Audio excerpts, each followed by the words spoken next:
Abanyagihugu bo ku Mugoboka ya mbere bariruhutsa kuko ikimanga cari kibabangamiye kiriko kirubakwa. Bavuganye n'imboneshakure yanyu BTV arashima cane ico kimanga cari kimaze kubahomvya ibitari bike. Kuri ngaha aha mubona hoho ikinogo ngira ndibaza ngira murakibona ukuntu bariko baragikora. Aha kera hari hamazu. Narabonye amazu atari make yari ngaha ariko benshi baragiye kubera igihomoka kiriko kirabatwara. Kandi tugashimira n'abene gihugu bakuru bagiye babigiyemwo kugira baze kudukorera ngaha. N'ahandi ngaha twese aha ku Mugoboka wacu twohavuye twese tukahagenda.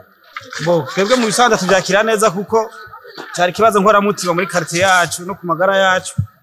Turabona cyari kibazo kitoroshe kutagira aho duca.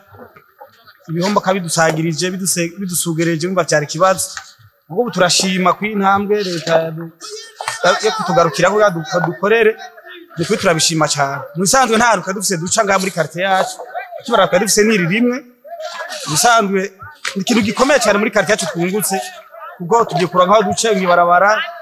Ivuriro ryacu rigirira kingira igiye gukingirwa ubu ryagira ribomoke no twavuza abana niho natwe twakwivuza. Musanzwe tungutse ikintu ciza cyane. Turashimira leta vira kugihugu kiradukorera nakigoroka dasanzwe.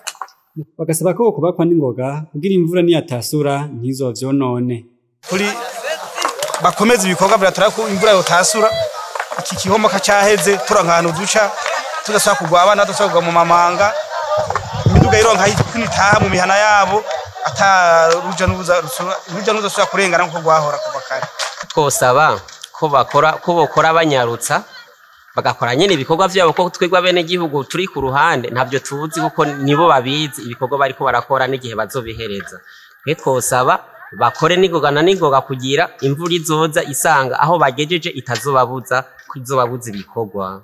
Ikimanga cari kibangamiye ishure rya Ecofo Mutangasi cyo cyatanguye gukorwa ibikorwa vyaco bikaba bisa n'ibiriko birarangiza.